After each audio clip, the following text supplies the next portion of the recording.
Welcome. I'm Andrea Mays. I am a visiting lecturer in the Department of American Studies and Women's Studies at the University of New Mexico. And my areas of focus include 20th century African American culture and politics, literature, feminist studies, film, and media. Hence, I am here and I'm grateful to be here. And while these degrees may be disparate to some, I think that they position me uniquely to have this conversation tonight. So I am looking very forward to a wonderful and exciting experience. It gives me profound pleasure to have been invited here tonight to the John Cocteau. I love this old theater. I've been here several times, and I am very grateful for its restoration and revitalization. The authors with me tonight are important for more reasons than I have time to count, but I will just name a few. Their transcendent and transformational literary contributions to the world of American arts and letters, their recent works, most particularly Marlon James' new novel, The Black Leopard, Red Wolf, out this past January from Riverhead Books, and The Game of Thrones, birthed into the world by Mr. George R.R. Martin to my right, are a part of American life and culture. From this wonderful contribution of literature, Mr. Martin has given us important phrases in the American lexicon. He's used one of them tonight: winter is coming. Winter is here. Perhaps that's a new one. And also, one of my favorite lines delivered to us by Khaleesi in Dothraki. Valor Morgulis? There you go. For writers are, in my mind, people who invite us to share in the fruits of their imaginations and in their creations. Writers invite us to see through them, through their works, and particularly with these authors, new worlds of magnificent complexity, haunting beauty, and human baseness. They give us the opportunity to explore their visions, expand our visions, and provide us a clearer insight into the world we occupy. George R.R. Martin hardly needs an introduction, but I'm going to hazard one anyway. He is simply the man who can claim a spot in our hearts and in our minds that has not, in my opinion, in the 21st century been occupied before his arrival. George's most recent publication, Fire and Blood, The History of the Targaryens, was published in November 2018. And it is only the first half of a 300 years history of Khaleesi's family. And I'm looking very forward to the other 150 years. I'm working on it. All right. No pressure.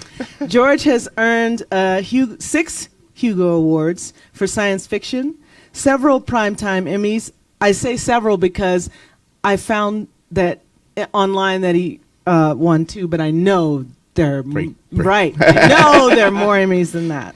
And in 2001, he was named Time Magazine's one of Time Magazine's most influential people. But regardless of Time Magazine, right, we know, we feel, we understand the importance of George's contribution. What is dead may never die. And George's work will live with us always.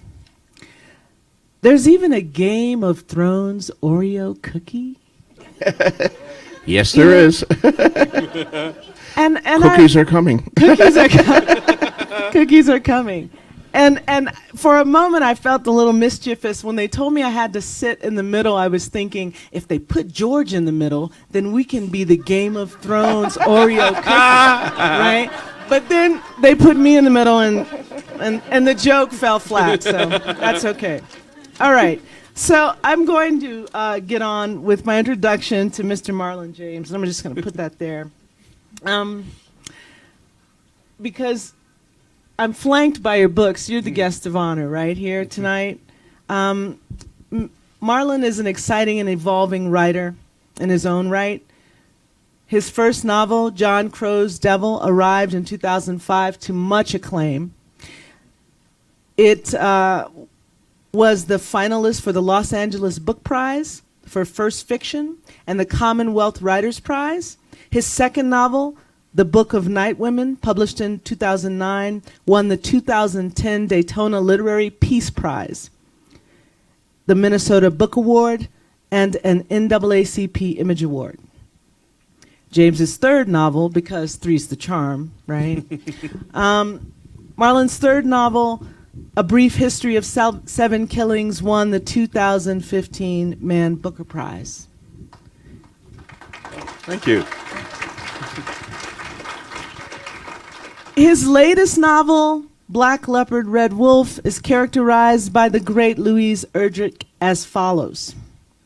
Quote, "This book begins like a fever dream and merges into a world upon world of deadly, fiery tales rich with political magic. Black Leopard, Red Wolf is a fabulous cascade of storytelling. Sink right in. I guarantee you, you will be swept away, swept downstream." End quote. I agree. Please join me in welcoming Mr. Marlon James. Thank you.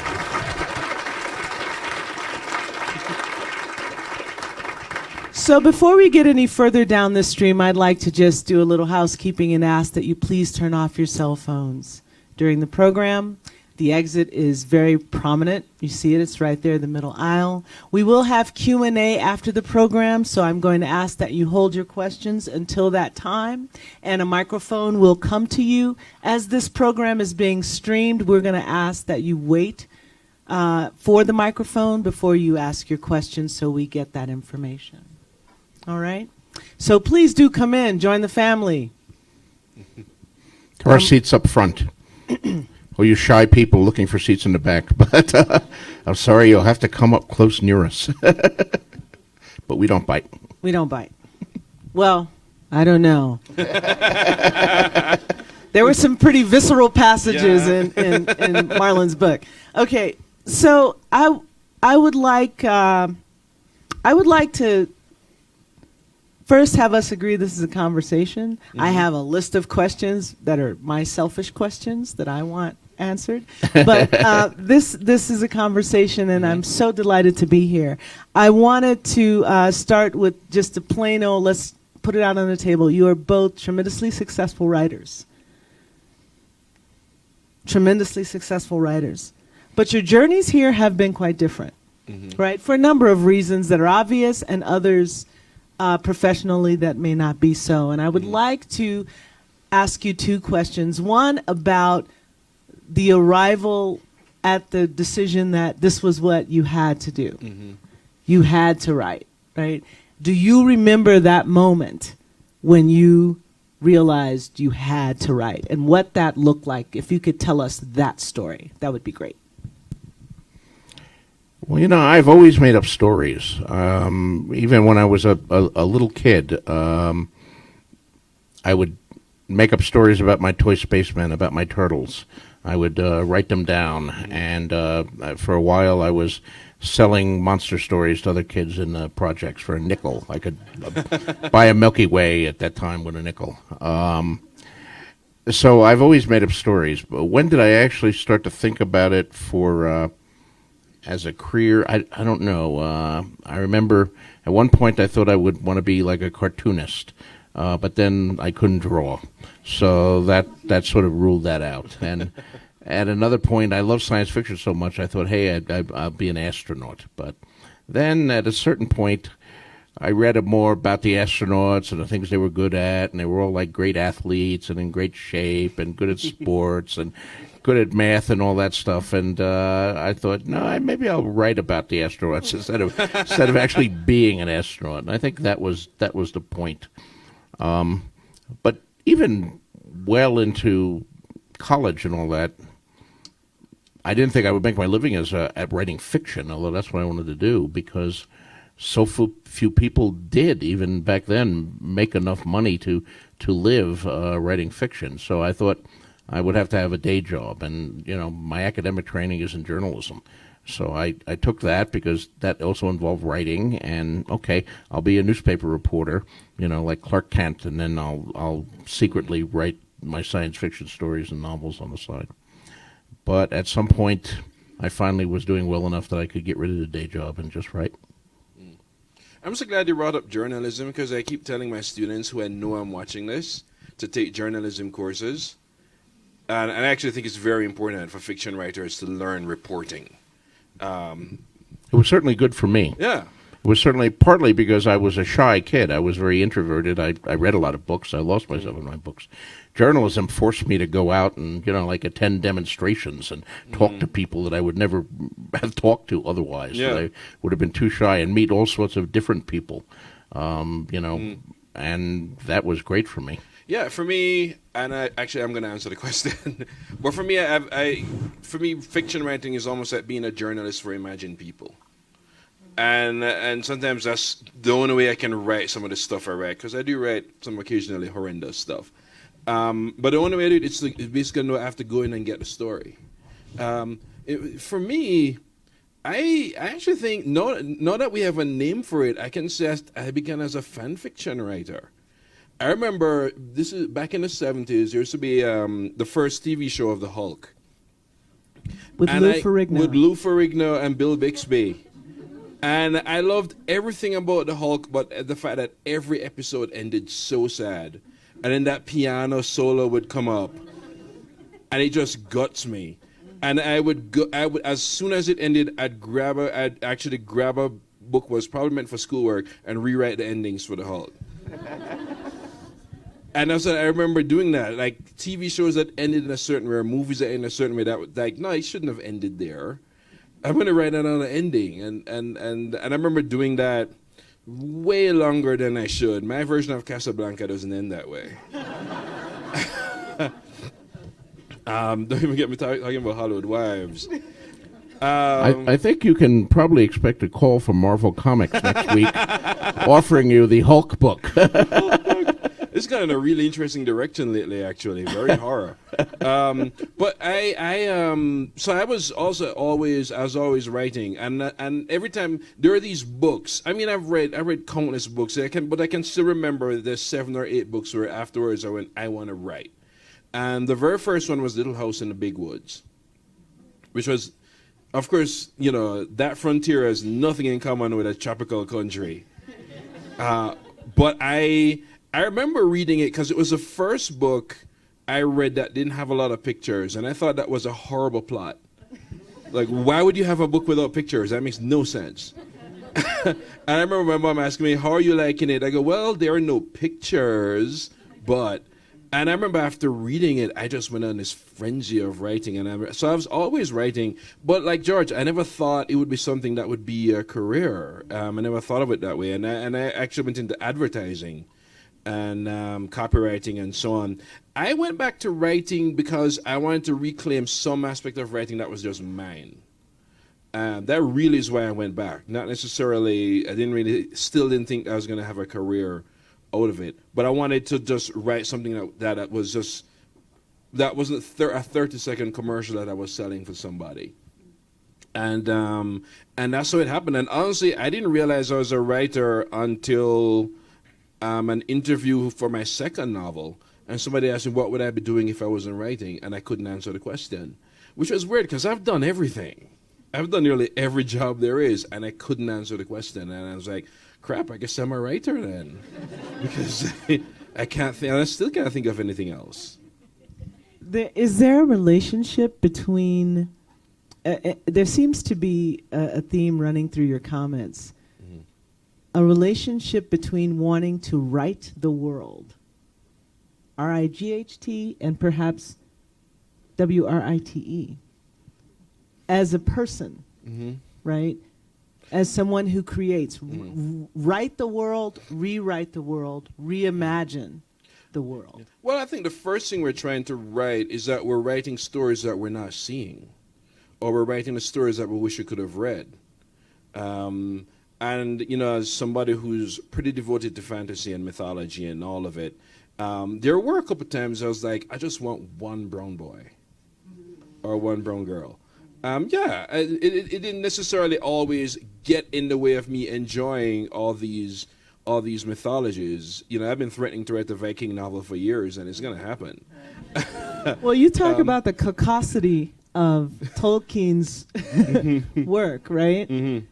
And is this in line with that same sort of idea that these are wonderful, valuable creations? Mm-hmm. The absence, though, leaves one yearning for a vision that's a little broader. And it's not just fantasy; it's all literature. You know, when I think when a black or a brown person reads something, like I'm rereading Jane Eyre now, and you kind of have to triple read it. You read it just for the story. You read it because sophomore English. Yeah, you also read it. Girl, you can do better than Rochester. Seriously. Just today on Facebook, I was threatening to write a sequel where he drives Jane mad. But I'm also reading it as this is a world I've never been a part of and kind of locked out of. Not that I necessarily want to be in it, but I do feel sort of like reading it like an outsider. So I think, and I agree with Toni Morrison said it, you know, she wrote the stories she wanted to read. And I think that's the first thing that we try to write, RIGHT, that we're responding, I think, you know, whatever the genre, I think we are responding to something that we want to see read, we want to read. Yeah. Yeah, I've often said that myself. I think we all write the stories that we want to read. Mm-hmm. It's you know, universal. I mean, why would I write a story that would be a story that I myself would not want to read? That would be weird. You know, I didn't have the of course the racial issue, but I also had the phenomenon as a kid of not recognizing myself in some of the stories that I read. I mean, I was of a generation going to school in the 50s when we learned to read from textbooks about Dick and Jane, readers. Dick and Jane and their little sister Sally and the dog Spot. Dick Run, and Dora in run. our country. And I'm reading these stories, and I don't recognize the world that these people are living in. I mean, it was like this white bread suburban, you know, they had houses, and they had big lawns, and all that. And I'm living in Bayonne, New Jersey, a blue-collar industrial town. I got oil refineries on this side and you know, big ships passing me. And, you know, we play stickball in the streets, and, like, the Chevy is first base, and then second base is the fire hydrant. And watch out, if a car comes, then, you know, you have to make sure you don't get run over while running the bases. There was no Dick and Jane. These people were alien to me. I don't think I might have become a reader at all, except I discovered comic books at the same time, which said something very odd, that, you know, Dick and Jane's world was more alien to my world than Gotham City. Gotham City, I sort of recognized the world that Batman lived in. Yeah, that's true, because I also, people ask me, what was it about X-Men? I go, reading X-Men was sort of like being an X-Men. Right. Especially as, you know, a nerdy kid, whoever he picked on, think he's the school gay and a school freak and a school nerd. And meanwhile, these are the same people whose homeworks I'm doing. So I'm like, oh my God, I am fighting and protecting the world that's trying to destroy me. I'm an absolute mutant. and you're right. It's you know, especially, again, growing up reading all these social realist novels that I love, but it's a bunch of superpowered mutants where I felt like I saw myself.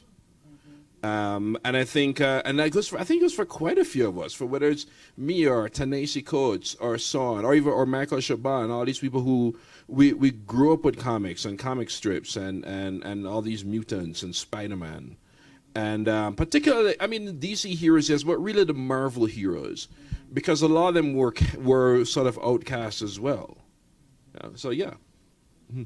Yeah, I mean, if you were reading Marvel comics in the 60s, you were reading my early work. I had letters in all of those issues. Fantastic Four number 20, my first published work. Dear Stan and Jack. Shakespeare, move over. Stan Lee has arrived. What? Yeah, the Marvel Comics Spider-Man and I went to high school together. We were both Peter Parker and I were both in high school at the same time, and boy, did I identify with him. Mm-hmm. Somehow he's still in high school, and I'm not. I don't know. Because Time got out of whack somehow. He figured it out. You know, and I come across people who are still in college, and I left college for work. I go, oh, they figured it out. Don't leave. So now I teach college, so I'm back. So, And some of them may be in your classes. yeah. Careful. One of the questions that I have, and as I think about both of your work, I think about how you sit or you're positioned at an interesting intersection in terms of the folks that you include in your literature and how they are anti-essentialist characters. These are not the coveted characters, the normative characters, the accepted characters, but they're not Marvel, right? This is sci-fi. This is high epic fiction. But what you give your characters in terms of complexity, in terms of providing narratives that are surprising. I don't think in your book I was often surprised, right? Through the Game of Thrones series, I was often surprised not only about the sort of complex elements of the characters, but also the freedom that you gave these characters to navigate outside of the bounds that we generally in society operate within. So it's another level of authority and autonomy that you have the capacity to have a vision for in your literature that I find interesting. Everybody's looking at me. You know what? I actually, this is a good part to bring in when people ask me, you know, when I said, you know, African Game of Thrones and such and what is it about Game of Thrones? And one thing, the thing I found in A Song of Ice and Fire was stuff I only found in Latin American literature, which is this idea that just because you're writing adult themes, you have to let go of make-believe. And because that would be, you know, if you somebody who grows up in the Yoruba tradition and you hand them Garcia Marquez and say this is magical realism, they're going to ask, where's the magic? Because this is real. And it's a very very sort of Victorian, waspy social realism thing that it's sort of a sign of maturity when you put the magical or the supernatural, the witches, the goblins aside, which is something that if you grew up in the African tradition, you would never know. That would never occur to you. Of course, they're still here. And I think that's one of the things that to me was a huge influence on me, that and the magical realist, in a sense that I do not want to let go of the creatures that bump in the dark, but I also still want to talk about really complex things. So it's I think, because there are things that expectations we have sometimes that we place on fantastical, including the sort of the White Knight, you know, this sort of totally unembellished hero, which in a way didn't really exist. Even Lancelot get down with King Arthur's wife. You know, it's like,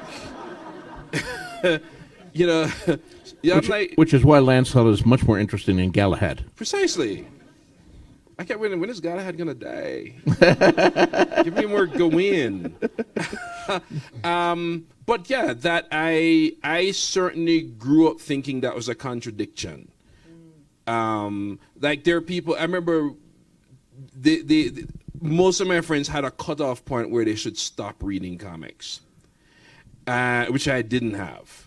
And I still read them. I was on doing the Seth Meyers show. The one thing we had to force ourselves to stop is talking about comics, because as soon as it went to a commercial break, he's like, "So you read Black Hammer yet?" I'm like, "What is Black Hammer?" He's like, "No, Hellboy's in hell now. Do you know?" It's yeah, but to hold on to that and not let go of the really complicated ways in which humans relate to each other, including the ways in which humans do bad things to each other. Well, I've always been attracted to gray characters, to complex characters. I think because it just seems real to me.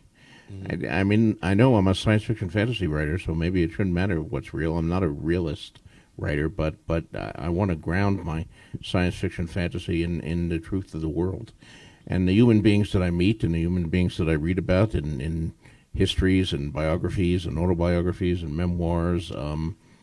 They were all complicated human beings who do good things and bad things.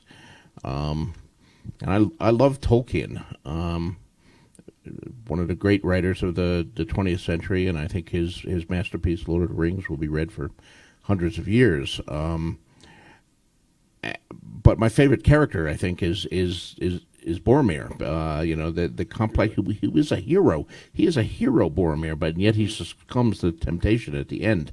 And one of the many deaths of Sean Bean on screen, but it's tremendously moving when we watch Boromir Why do people cut like down. to kill him so much? He dies so well. He really does it well. I've never met someone who is, perfectly heroic and, always does good and is immaculate, like a Galahad. Galahad is boring. And at the same time, although I do love comic books, a character like the Red Skull who just gets up in the morning, I'm evil. What evil things can I do today? Let me go out and fill the world with darkness and despair. Nobody's like that. Even Hitler thought he was a good guy. Stalin thought he was a good guy. Pol Pot, any of the great monsters of history, all thought they were the good guys. And exploring the contradictions in human beings, to my mind, is really where the drama comes from, where the conflict comes from, and I love doing that. Yeah, I love having readers I love when my readers have a complicated relationship to characters, particularly villains. It's a character who is really, really vicious, but they have such a refreshing worldview, or so on, and that you can't. And unapologetic. Yeah, you can't completely just file them in camp villain or camp hero. Maybe you could, but there's certain things about that character that will haunt you. And I think that, that to me is the essence of writing characters. You also, both of you, have an interesting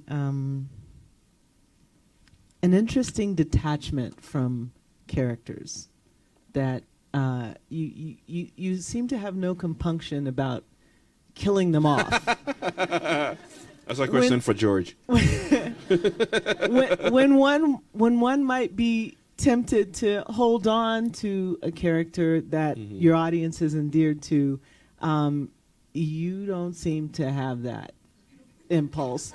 and further yet, there's also, I read a little relish in it when they depart the narrative, and I'm wondering, how is it for you as writers when that moment comes when a character must go? Does that evolve in the telling of the story, or do you have a relationship with your characters in a way where you just know that this person can't last? Well, I think it depends on the character and the situation. I mean, from very early stage in writing Song of Ice and Fire, I knew that certain characters were going to have to die. And I knew Sean more Bean. or less when they died. Yeah, Ned was.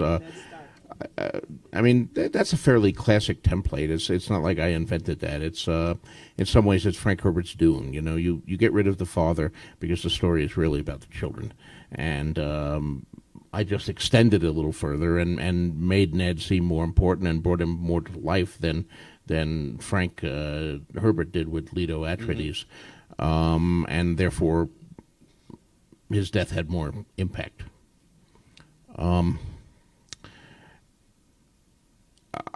One of the things that I hate in we write the books we want to read, and what kind of books do I not want to read? Well, I do not want to read books that are utterly predictable, and I get a lot of them. I get a book sent to me, and I read the first chapter or something, and I know exactly how it's going to go. Here's the hero, here's the villain. The hero's going to get in a lot of trouble at the end, but ultimately he's going to be triumphant.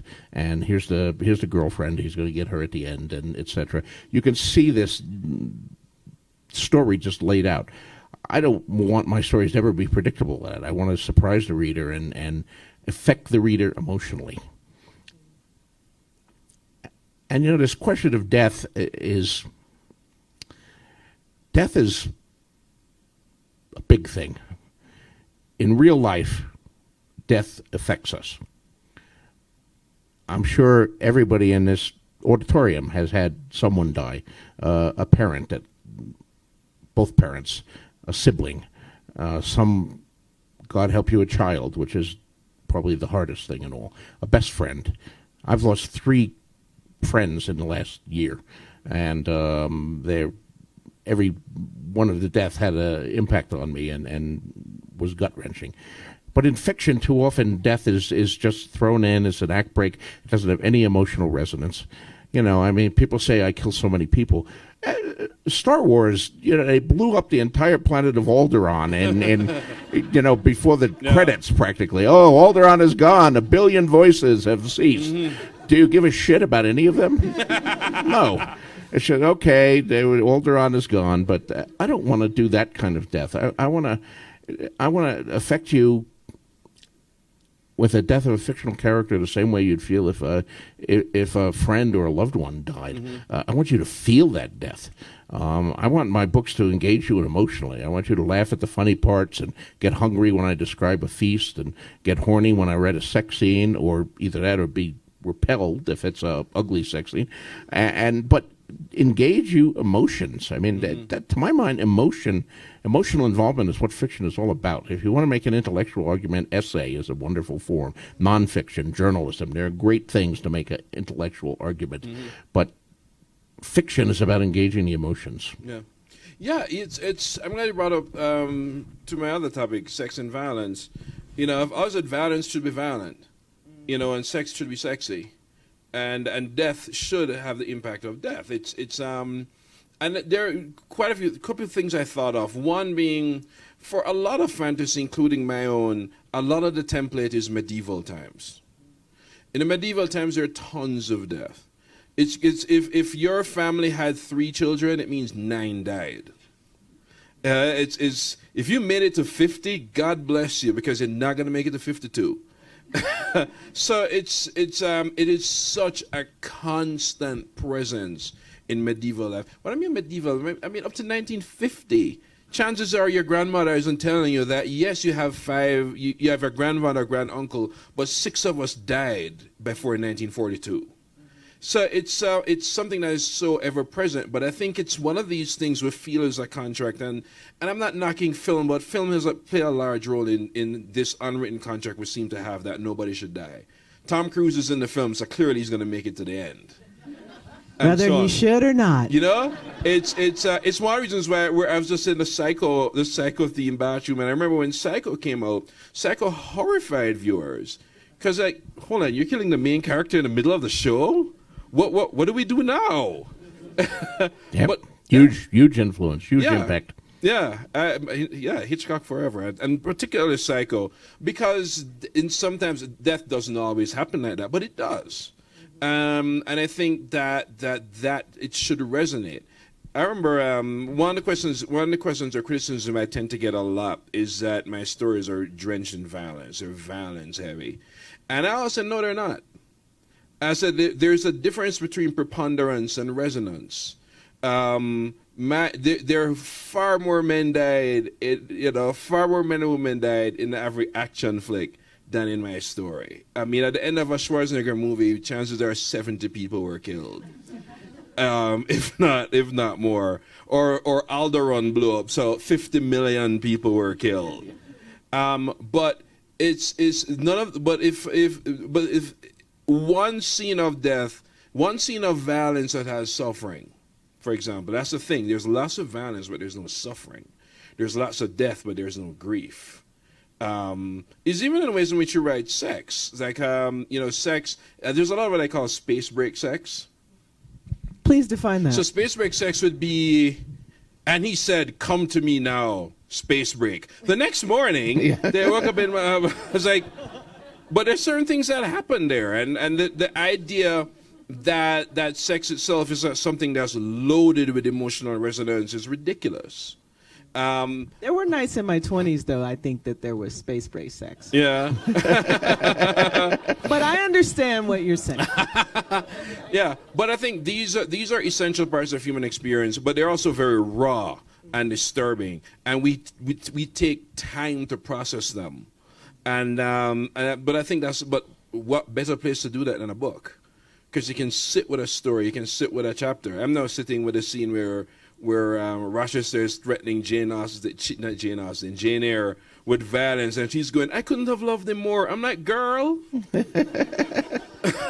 So but that's another thing. You're supposed to lose sleep over a book. You're supposed to get sweat a little bit. You should fret over characters and their decisions, particularly when you know they're about to make a bad decision. And because again, literature is life, and it should also flow that way.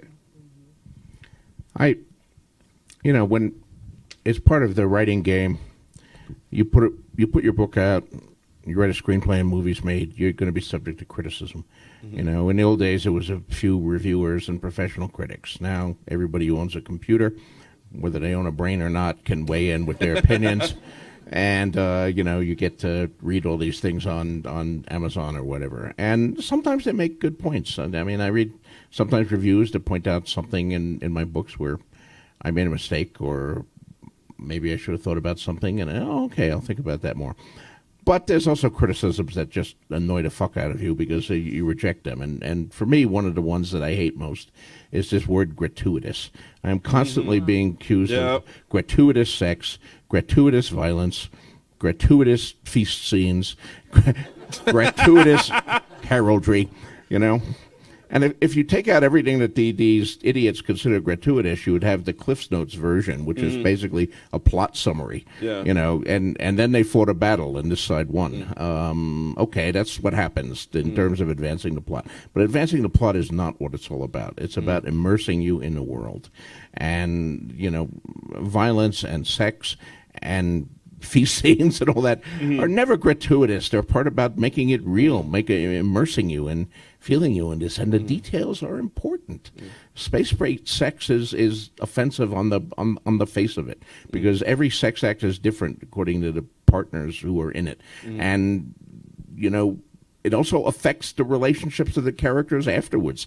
Some sex is not so good, I mean, sometimes you laugh and break up, and sometimes somebody can't get it up, and sometimes you dissolve into a fight in the middle of it, and sometimes somebody wants to be punched. And who the fuck knows? But it illuminates the character, and it determines the arc of the characters after that sex scene, and you should give the details. And battle scenes, violence, I've written stories that are, in which no one dies and which there is no violence. That's fine. That's perfectly legitimate. You want to write a story like that?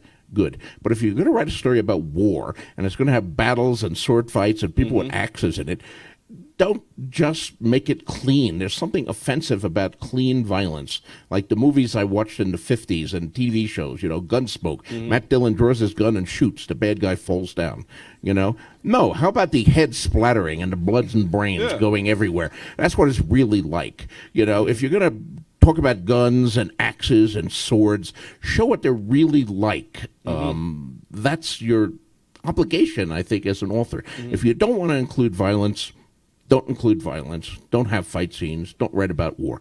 But if you're going to write about that stuff, do it honestly, and that means showing it in all its horror and ugliness and visceral stuff. People with their entrails hanging out, screaming in pain and begging for their mother. That's what medieval battles were all about. Yeah, and don't think that by escaping the war scene, you escape the gore.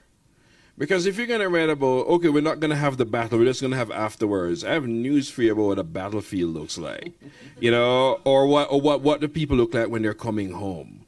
I was looking at some World War I photos of soldiers coming home, and we have this romanticized view. Some of those guys are coming home with half a face. And these are the ones living and moving around the world. My response when people always talk about gratuitous sex is, but if you're not having gratuitous sex, what are you having? Gap sex.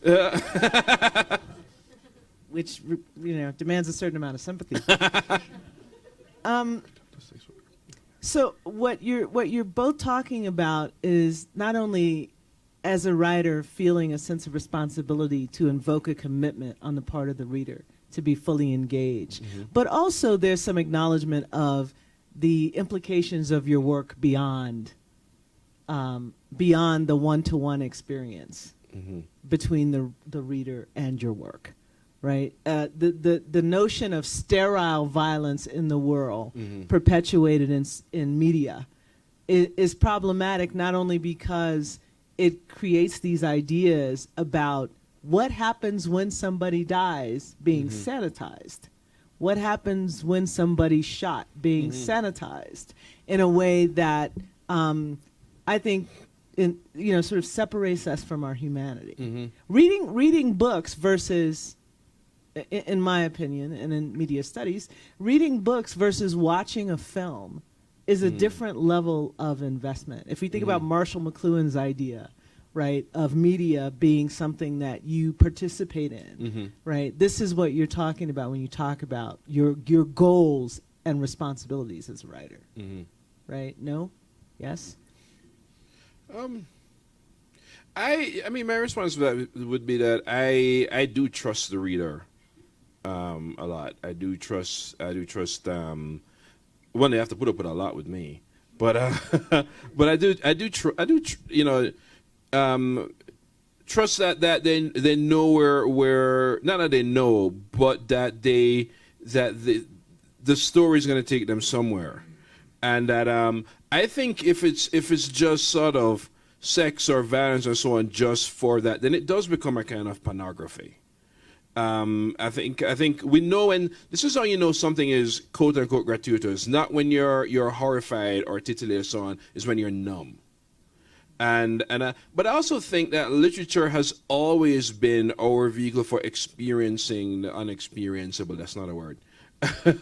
Whether vicariously or not. I think it's always been a very one of our ways to understand humanity, honestly, and to get there. That's why we still need art, and we still need poetry, and we still need music and literature. And I think that also it's still, whether we're writing present day or we're writing about elves, we're still speaking truth to power. We're still talking about things like how power corrupts, and we're talking about how most of our heroes are flawed, sometimes deeply so, and that maybe we need we should redefine what heroism is. I think even in terms of books that don't answer anything, just leave us with more complicated questions, and I still think that's something that particularly fiction writers get to do. Yeah, my mantra has always been William Faulkner, when he was given the Nobel Prize for Literature, gave a great acceptance speech. And in it, he said that the only thing worth writing about was the human heart in conflict with itself. And I've always tried to keep that in mind when I'm writing. And to my mind, that I don't know if Faulkner would ever have read a comic book or a science fiction book in his life. He probably would have been horrified by reading some of the stuff that was being published in Astounding or Galaxy at the same time he was getting that speech. But nonetheless, what he said, to my mind, completely undercuts these supposed differences between literary fiction and genre fiction, because it's all about the human heart in conflict with itself. It doesn't matter if it takes place on an alien planet or starship, or if it takes place in a secondary universe like Tolkien's where there are elves and dragons. It's still the human heart in conflict with itself. Frodo and Sam may not be human or Gollum, but they're human analogs, and they're resisting the ring, and they're making that final trek. They're trying to do it. It's an immensely personal story about people struggling to achieve something. Boromir's fight to protect his people and succumbing to that is still that, just as much as Faulkner's own stories or Hemingway's or Fitzgerald. And that's same true as mystery fiction and every kind of every genre that you want. If it's about the human heart in conflict with itself, it doesn't matter what the setting is, the time, whether they're fantasy elements or not. It all comes down to that emotional core. And that's what, to my mind, is great writing, great fiction. Both of you have mentioned writers that have had influences on you, and I wanted to ask both of you what you feel what legacy do you stand in? And what legacy would you like to leave as writers? Oh my God, we ever think about that now? That's a scary question. Because I don't really think about legacy, although maybe I should. At my age, I know I've recently turned 70, but I still feel like I'm 16 inside. Sometimes I feel 12. Well, people go into the White House thinking about their legacy. So your contribution, I would imagine, or I can assert, is broader than many of our recent presidents.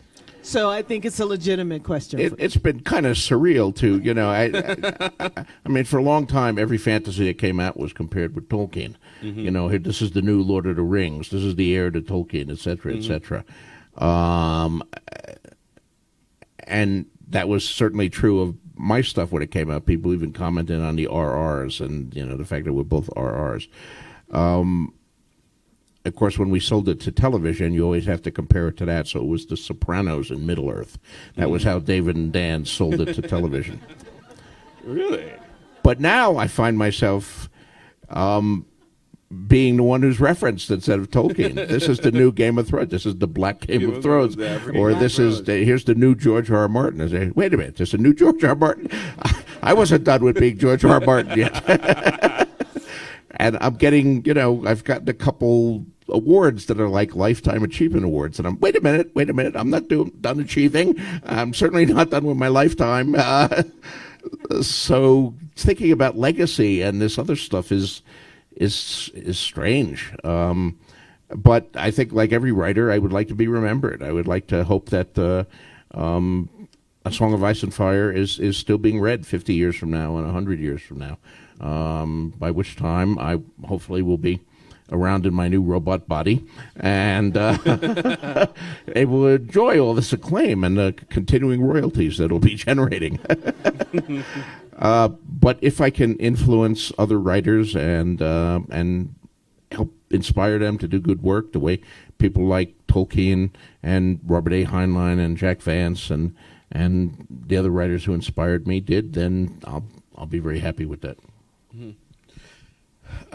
Yeah, I haven't really thought about it either that much. It's I don't know. I don't. Right now, I think I just want to be known as a person who wrote what he wanted to write, and wherever that would take me. I've never been interested in writing the same novel twice. As long as it's even. Although I'm going to write this novel 3 times. I want to ask you about that. Yeah, that's my next question. I hope I'm a part of this kind of expansion of what is story. I also hope that at some point we look back and chuckle at. Remember when we had this thing called genre? I mean, growing up in Jamaica, I couldn't afford genre snobbery. I was like, I read whatever book I could steal. I was or whatever book I could find or borrow and don't return. And one day that it would be The Railway Children, or it would be Enid Blyton, or it would be Shogun and Taipan, or it would be Sound and the Fury. It's just whatever I could get my hands on, or tons and tons of X-Men and Teen Titans, just being glad to have something to read, and I think it's something that we need to sort of move from. I get asked about things like cultural appropriation all the time in literature, and I always answer it with a question, which is, how come we don't have this problem with the crime people?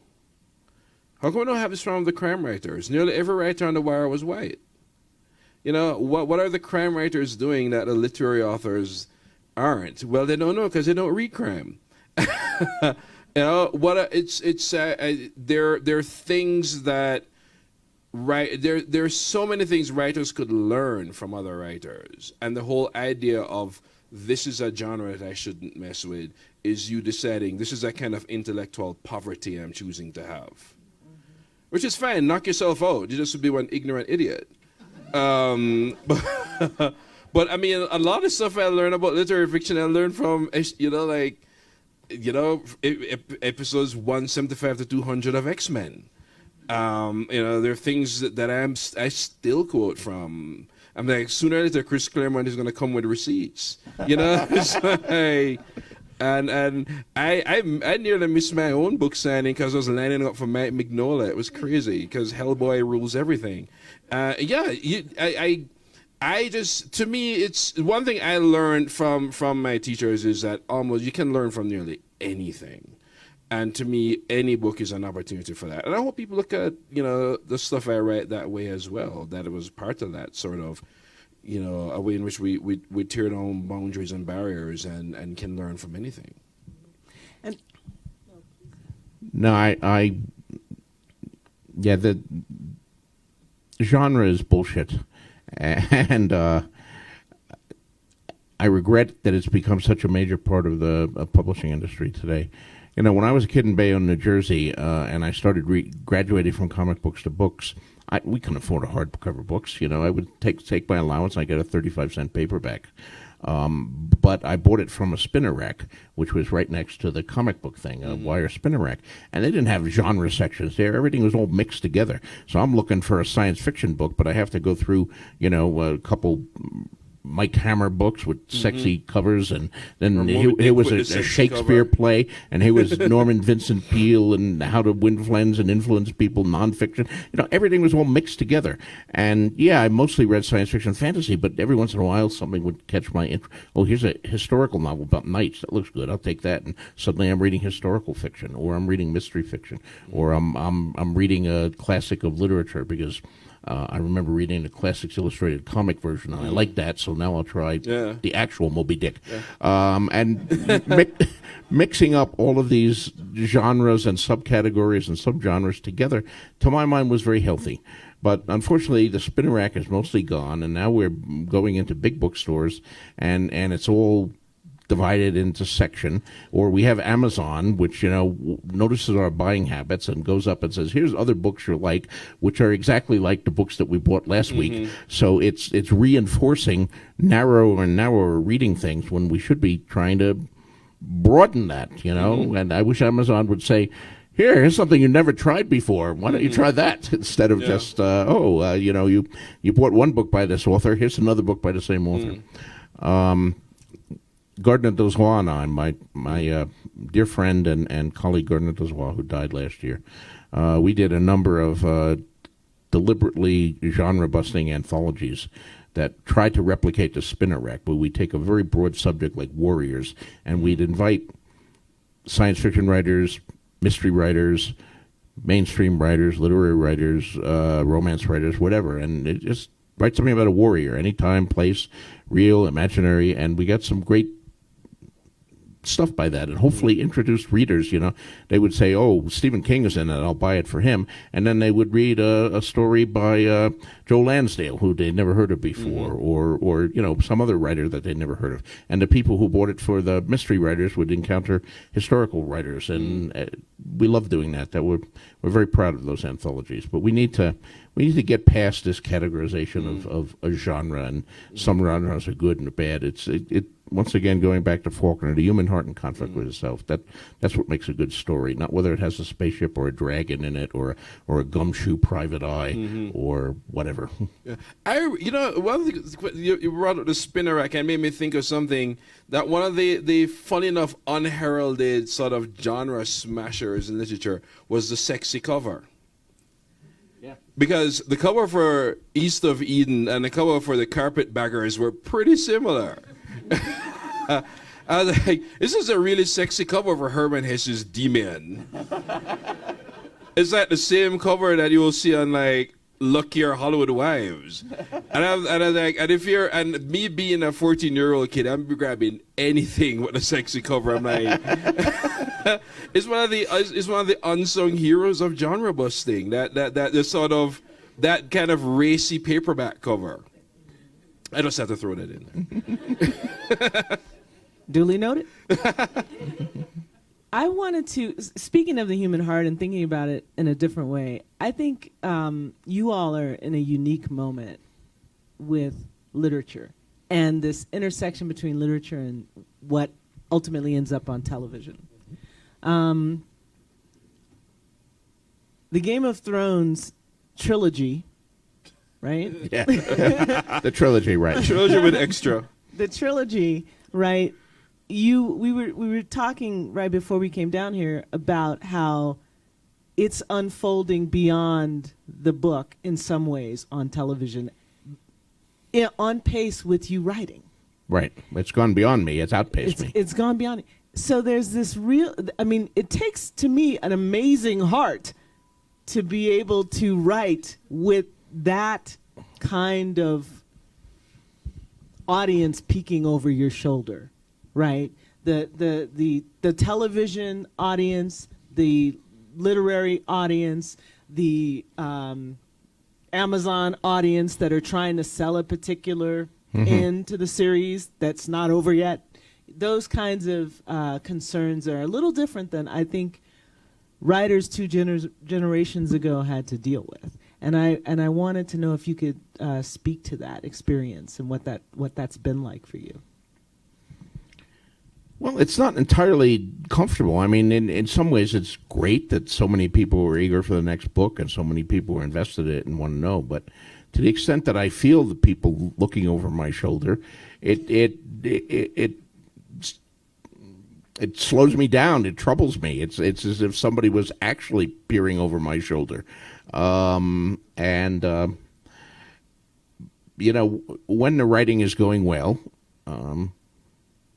that vanishes. I mean, when I'm really on a roll, I'm in Westeros. I'm in a scene with whatever character I'm writing about, Dany or Tyrion. I'm inside their skin. I'm looking out through their eyes. I'm seeing who they're seeing and thinking what they're thinking and trying to do it. And there are no editors. There is no TV show. There are no people looking over my shoulder. And I'm not worried about the reception. I'm just trying to say, okay, what would he do then? What would he say now?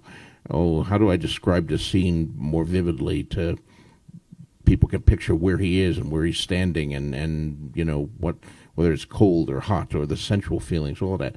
I lose myself in the moment. I lose myself in the scene. Anything that takes me out of that in terms of the awareness of the outside world and outside pressures is bad in that sense. On the other hand, it's undoubtedly great that when the book comes out, that millions and millions of people are eagerly going to rush out and buy it. I mean, obviously that's good. I've been at the other side of that too. I've had a long career, and a lot of people don't quite realize that. But I was writing and publishing novels and short stories for more than 20 years before I even began Game of Thrones, and it's been another 20 years since. But back in the old days, I had my share of doing autograph parties at Walden Books where nobody came, or you sit there for 3 hours and then someone comes up and you're all eager and they say, "Where are the cookbooks?"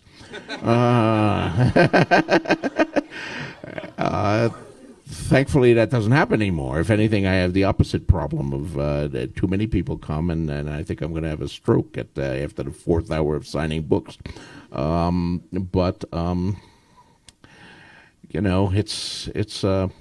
It is a strange feeling. It is a strange feeling. And of course, you're about to get it with your trilogy now, because you've had standalone novels up to then, and you publish a novel, and it goes out, and people like it, they don't like it, they review it, they don't review it, they say good things, bad things, but it's over. Now you're going to have people, okay, left the first one, where's the second one? Yeah. Where's the second one? I'm already getting that. And it's this, and it will be the second one where you're telling the same story. When we're talking about heart and courage. Yeah. Right? Telling the same story from a different perspective. Yeah, I came across, well, there are lots of precedent, and some in different ways. Like Jane Gardam has a trilogy that started with this novel Old Filth, and it's basically the same story. And the Alexandra Quartet, Lawrence Durrell.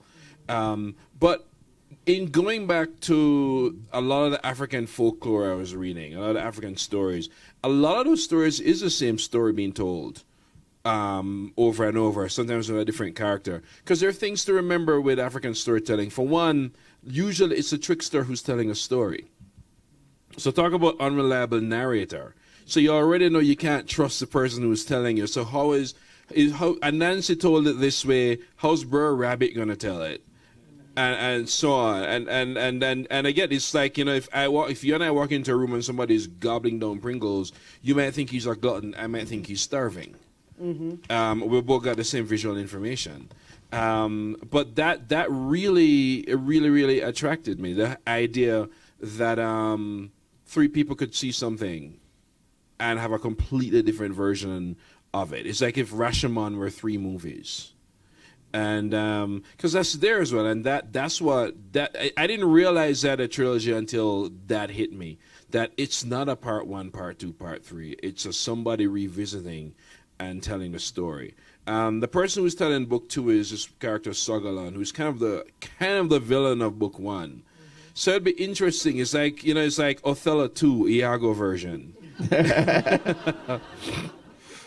Because he probably have a very different view of the world and more and so on. So, and realizing that there is a whole universe of storytelling based on perception. I remember reading. I can't remember who it was. He was writing a story about the lynching in the South, and he started interviewing. He wanted people on all sides, and he spent a lot of time wasting time asking people, "What do you remember about the lynching?" And he realized that everybody had a certain answer. When he changed it to 1936, that was a year, huh? And and some of the white people in the South, you mean when they terrorized that little girl? And the black people like, you mean when they lynched those four boys? And suddenly it's two completely different stories. Somebody's talking about this little girl and preserving the whole, the Southern United States have a way of the whole fabric of society is in the virginity of their white little girls and all of that, and how that story so that itself is, that's a Faulkner novel. That's Son and the Fury. And if you twist it around, it's like telling Son and the Fury and go, but Dilsey would have a very different Son and the Fury. Oh, there's an idea for a novel. And that's when I realized that there is a strong story to be told just by switching who's telling it.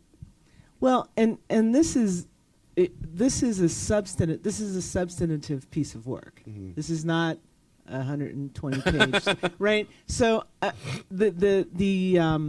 so thin. It's a short story. I know. It's like just 600 pages. Yeah, right? It's so deceptive, little thin spine. Right. But Gabriela Garcia Marquez did this in Chronology of a Death Foretold, mm-hmm. right? As a novella. Mm-hmm. And I think even in that novella, there's 5 people telling the same story. Yeah. Right.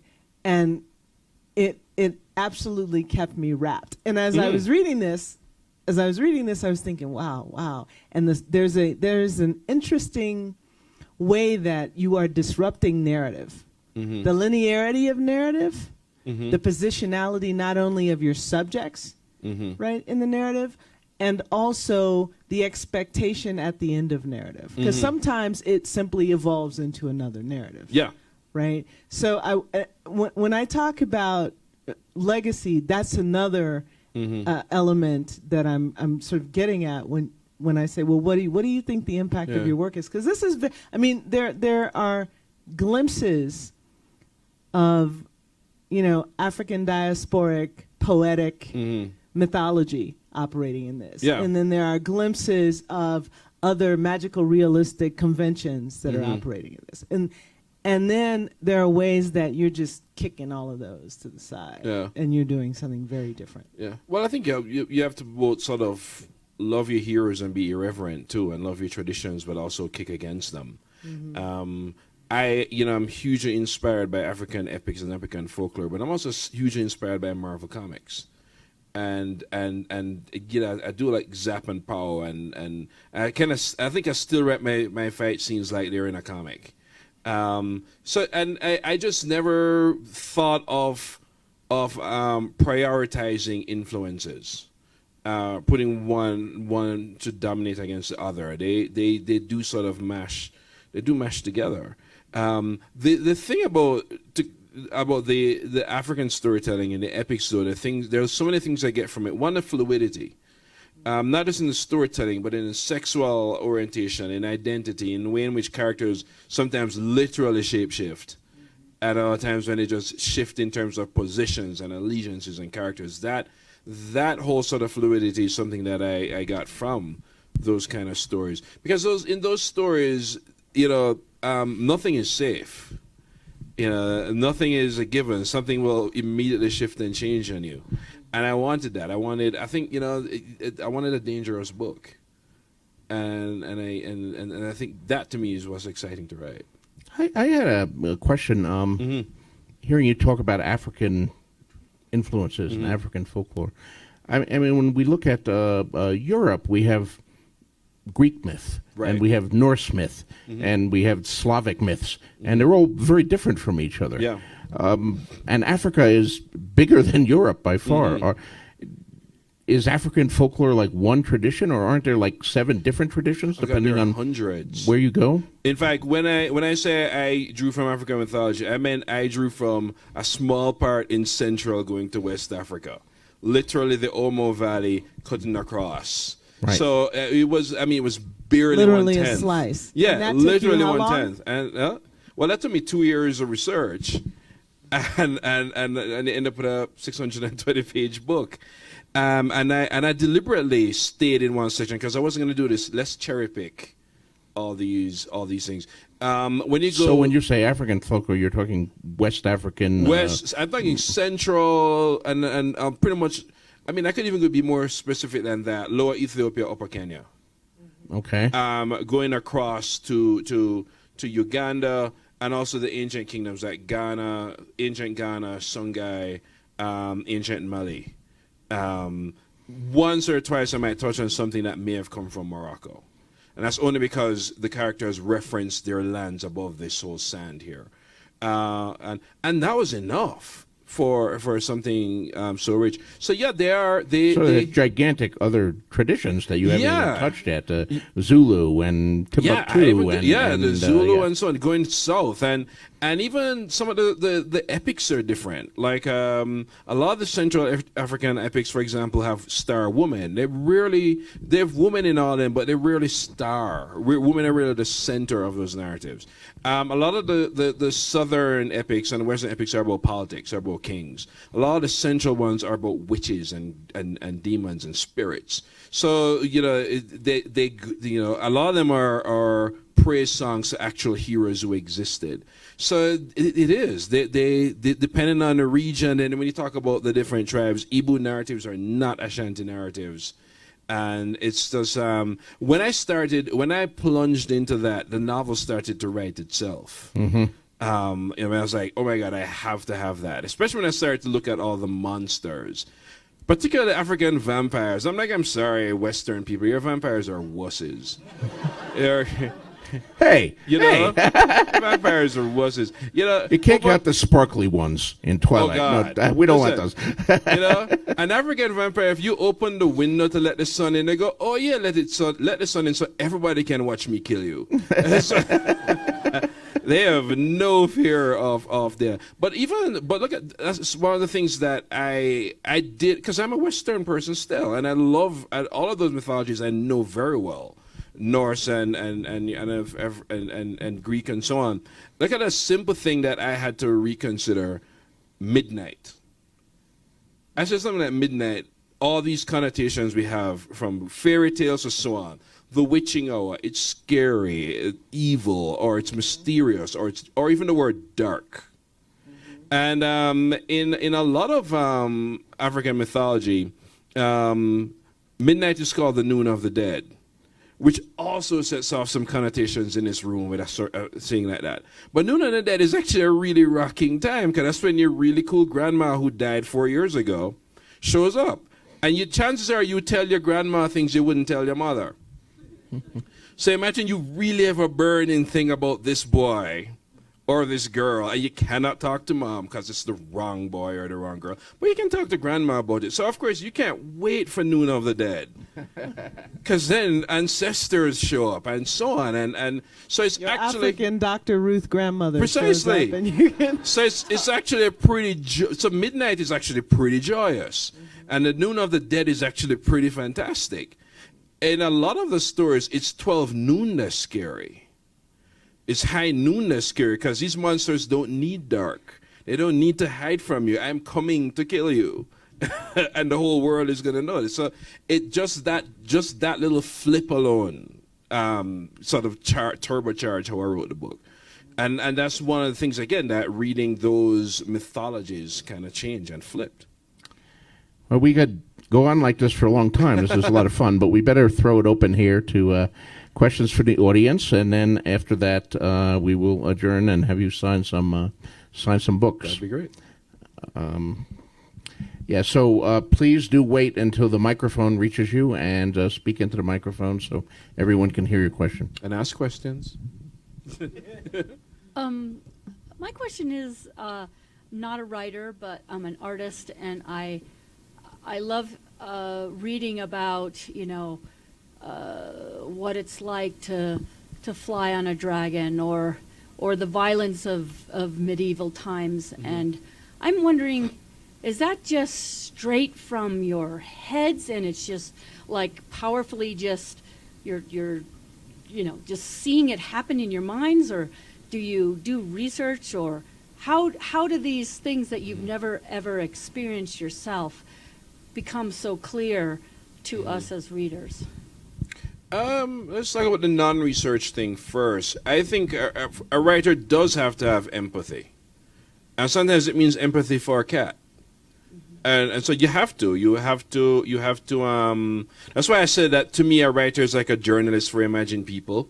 Yeah. I really do have to get a story. Grace Paley has this saying, get under the rock of that person's reasoning. And you really have to dig in and try to figure it out. That said, I am an obsessive researcher, and I like the boring stuff. Like, I read tax records. I ship logs. If there's a ship log, I probably read it. I know why number 11 mango is called number 11, because Captain Bligh got tired of naming mangoes, so he just called it one number 11. So, and I think part of it is I do geek out and research. It's also a great way to not write. You'd be surprised how much I love not writing.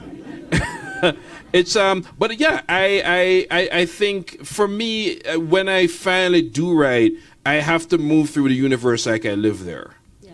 So if it means 2 years of research, that's just what it means. But that's, research and really trust empathy, I think. Yeah. Well, obviously there's no one who knows what it's like to fly on a dragon. So that is an imaginative leap.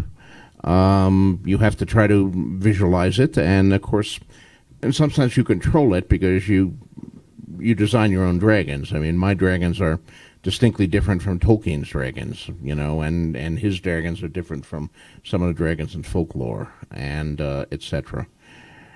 But you do have to research the things that can be researched, and sometimes that involves books and tax rolls and other things like that. Sometimes it actually involves talking to people. Those are the trickiest things if it's a human experience.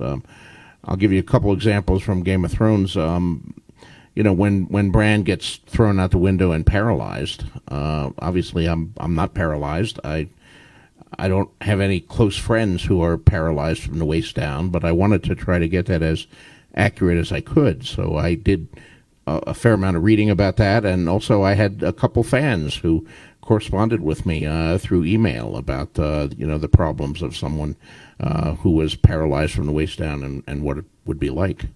I also have, of course, a scene in that where in Game of Thrones where Sansa is engaged to Joffrey, but she hasn't flowered yet. She hasn't had her first period, so she can't be married by the traditions of Westeros. And then she has it.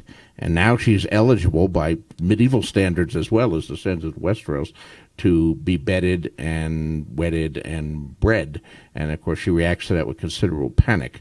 But I also wanted to know, all right, what is it like? And that led to a number of embarrassing conversations with women I knew about, when did you have your first period? What was it like? Was it painful? Was it good? Tell me about it. And, of course, what I discovered there is a wide variety of different stories. It's not like always the same thing. So I had to try to make source of that and do something that had authentic truth to it. And hopefully I did that.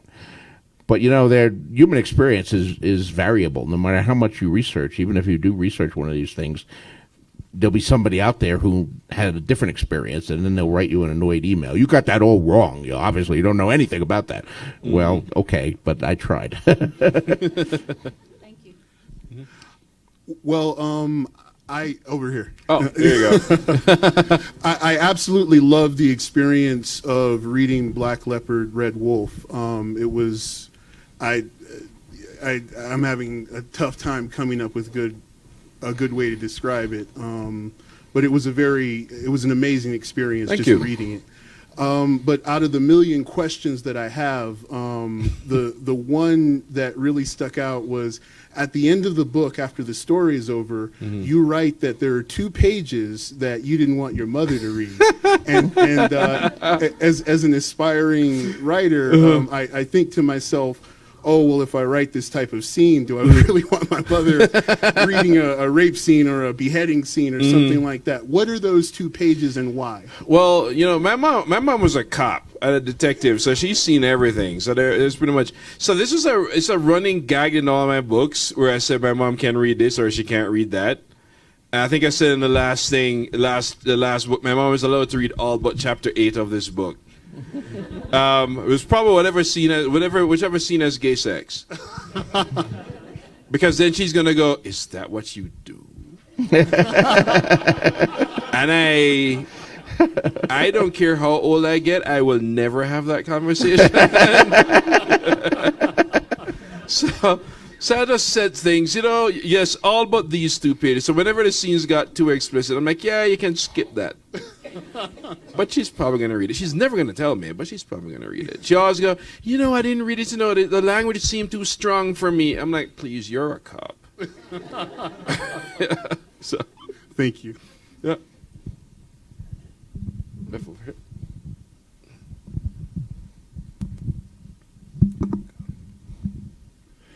Well, one of the things I love about both of your all's books is how specific your character voices are and how unique they are.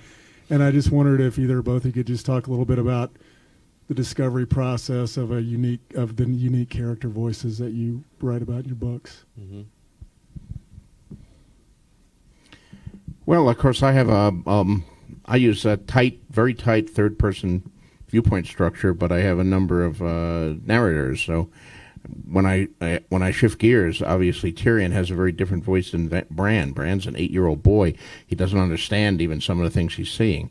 So there's always a challenge there. I have to describe the scene well enough so the reader will know what's going on, but limit the vocabulary and Bran's understandings because he's not necessarily clear what's going on.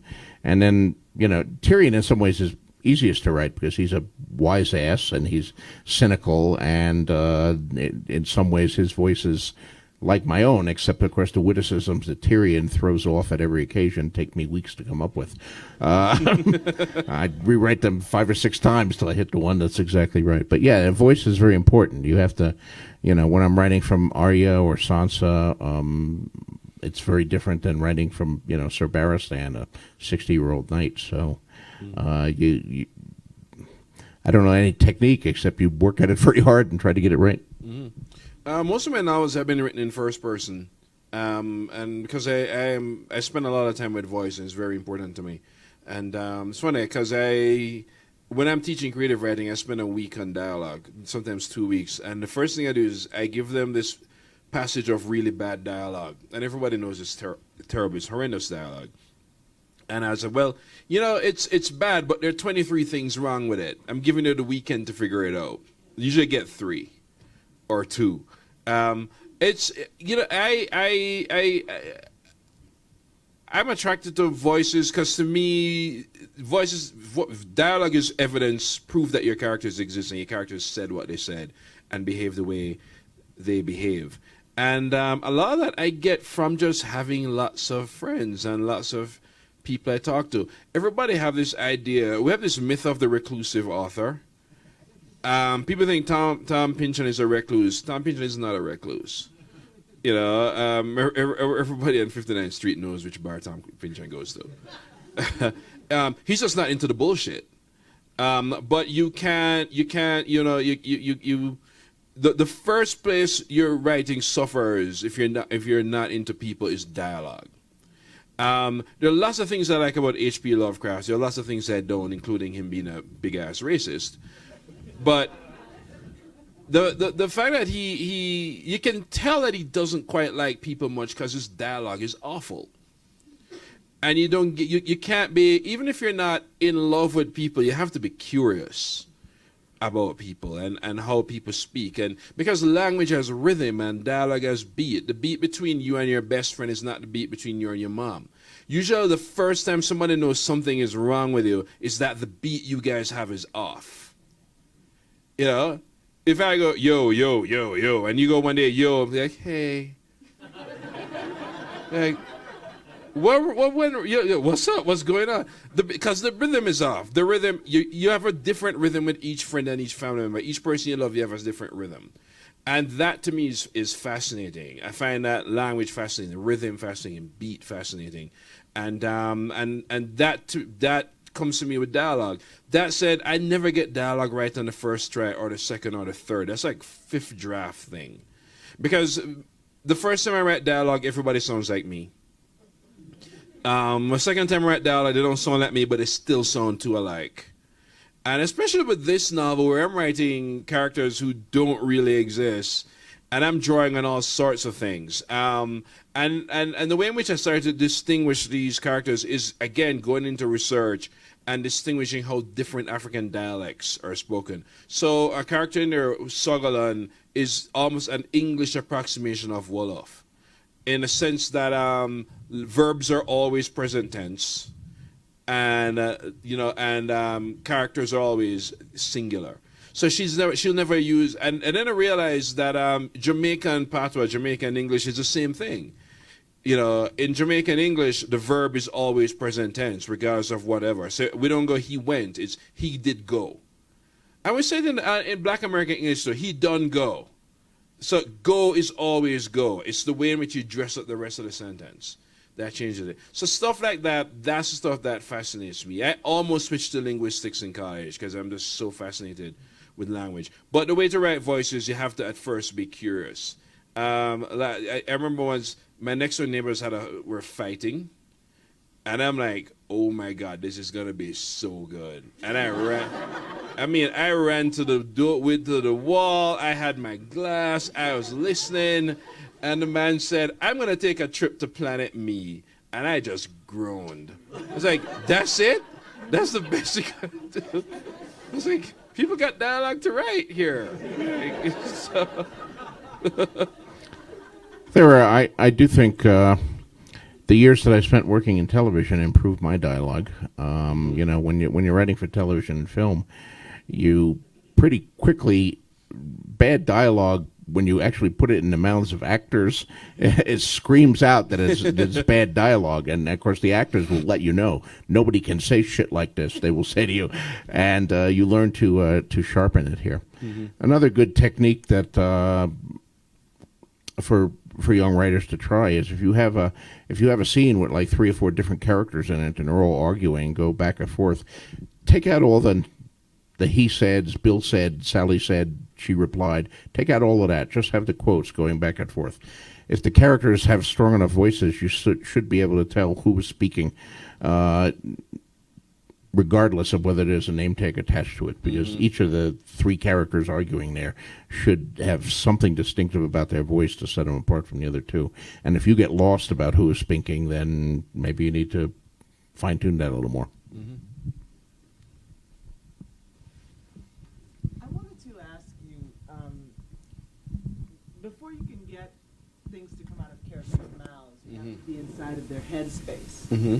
And I wanted you to read.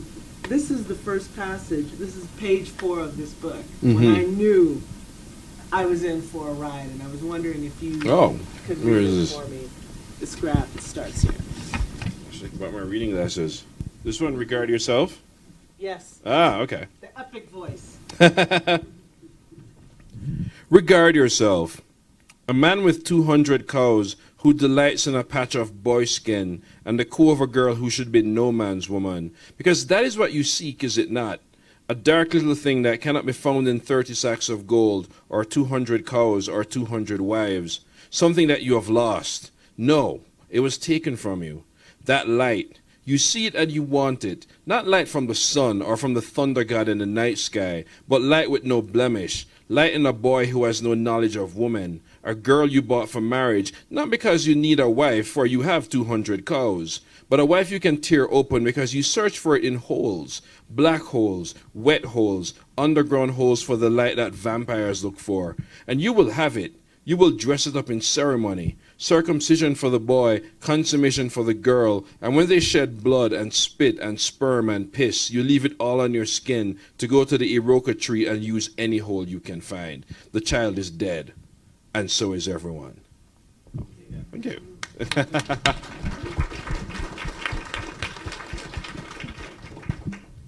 I was reading today on your Wikipedia page that John Crow's Devil was rejected something like 70 times. And I just was curious if how much you felt that the book that you submitted the first time resembled the book that you submitted the 69th or 70th time.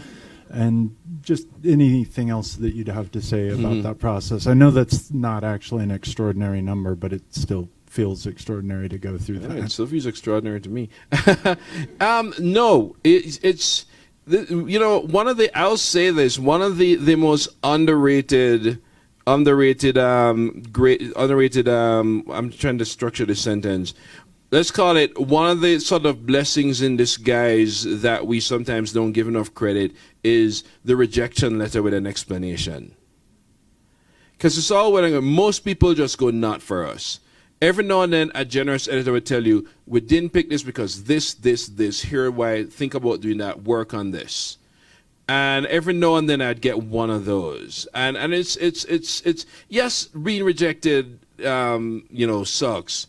But the editor who spends the time to tell you is one of the sort of underrated sort of great blessings you can get.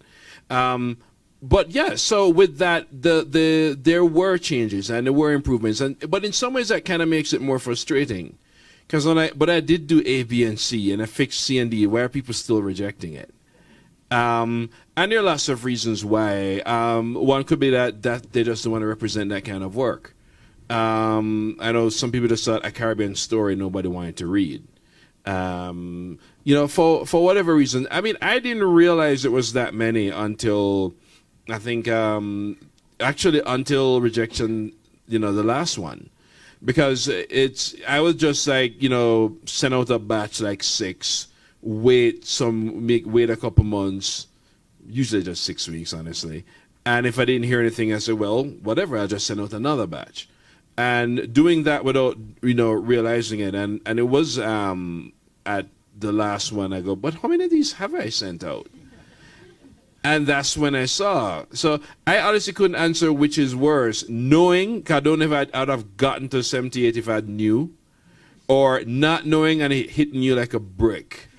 How often it's but that's that's. So were you sending out multiple submissions at the same time? Mm-hmm. Oh, okay. That's unusual. Like 6. Otherwise, you would have been waiting 12 years. Oh my God! Yeah. Sometimes they take a year to respond to. I know.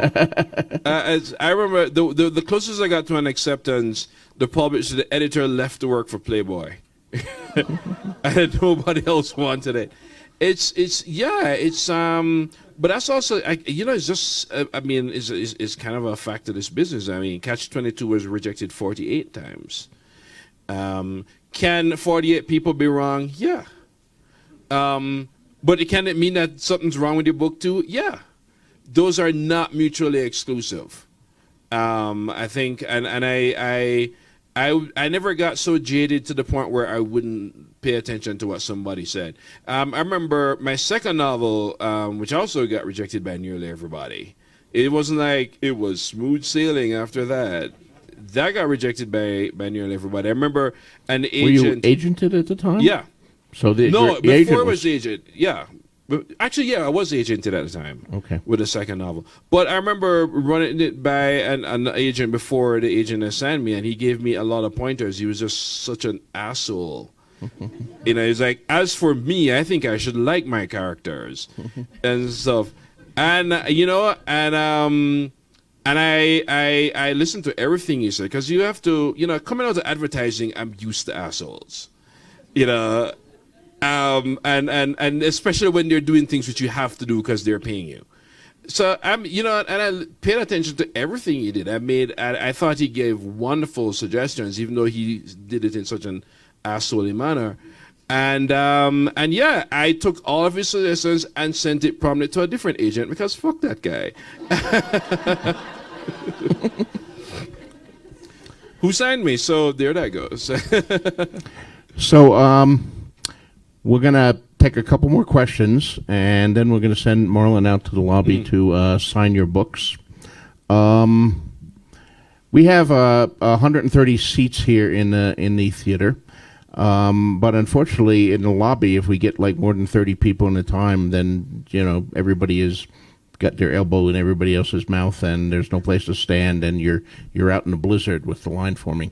So what we're going to do is when he goes out to sign, I will stay here, and I will send you out in smaller groups, and the rest of you, please stay here, and then you can continue to ask me questions or whatever.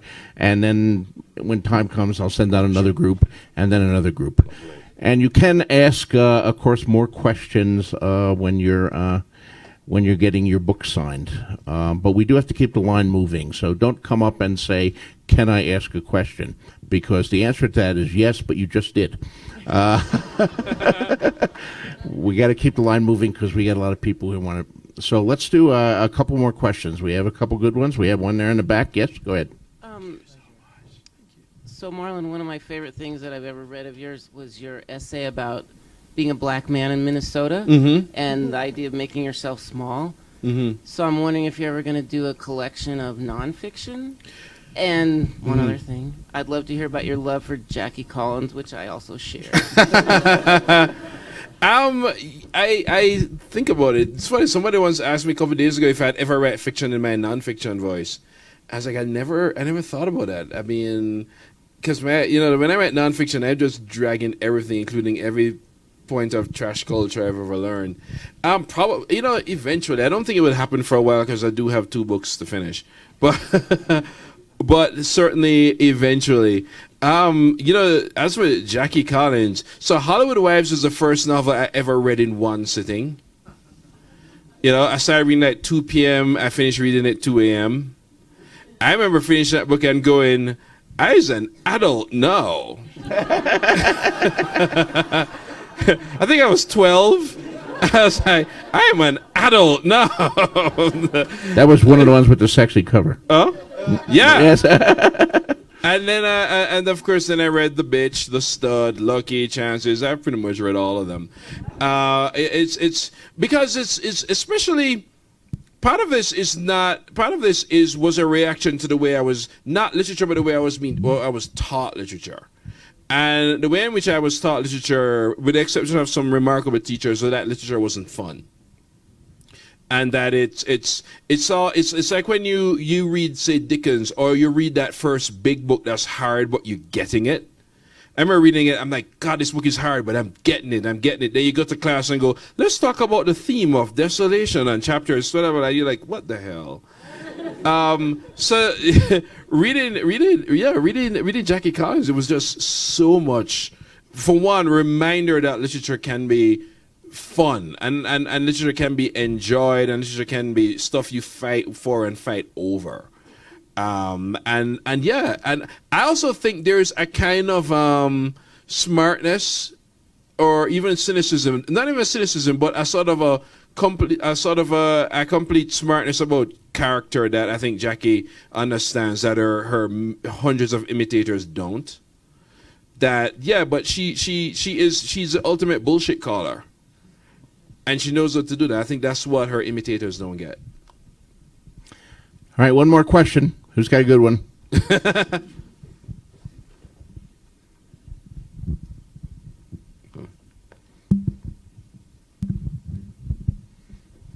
Hi. Hi. This goes out to both of you.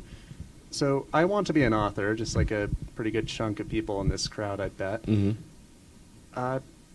For public speaking and talking to large crowds of people, both of you are so charming and entertaining. How do I do that?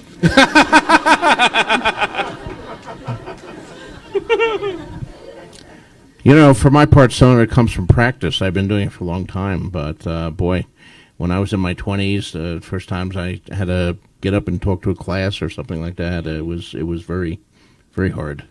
I think I mentioned a little earlier my journalism educational background. That actually helped me, as I said, because you know, suddenly I was having to go in and you know, talk to all sorts of different people and to ask them intelligent questions and people that I would have been very uncomfortable with normally, you know, big authority figures, talk to the mayor or, you know, talk to the president of the university, or alternatively, you know, talk to the head of the campus Black Panthers. You know, that, but you learn, you get it, and that helps. You know, it's funny. I know some authors who it never gets easy. It never. You can tell that they'd rather be anywhere but in an audience. You see, I've never had a problem talking to large groups. I'm horrible on a date, but I have no problem. You know, I think for me, I don't know. I think. One of the things I found when I was starting is sometimes I would ask questions, and sometimes I actually want to know from you know, people. I would even throw questions out, so it immediately becomes a kind of a back and forth instead of me having to address the audience or audience have to address me or so on. And I think sometimes, you know, even talking about stuff, I'll talk about the ride over. I talk about I can't believe I just came in a blizzard. And it is practice, I think. I think the more you do it is the easier it gets. But it is nerve-wracking. And it's not necessarily a size thing. Because the reading, which will happen where only 2 people show up, can be a lot more nerve-wracking than reading where 20 people show up. So it's not a size thing, it's not a volume thing. It's figuring out what is the easiest way to turn this into a conversation. All right, well, thank you, everybody. Marlon James.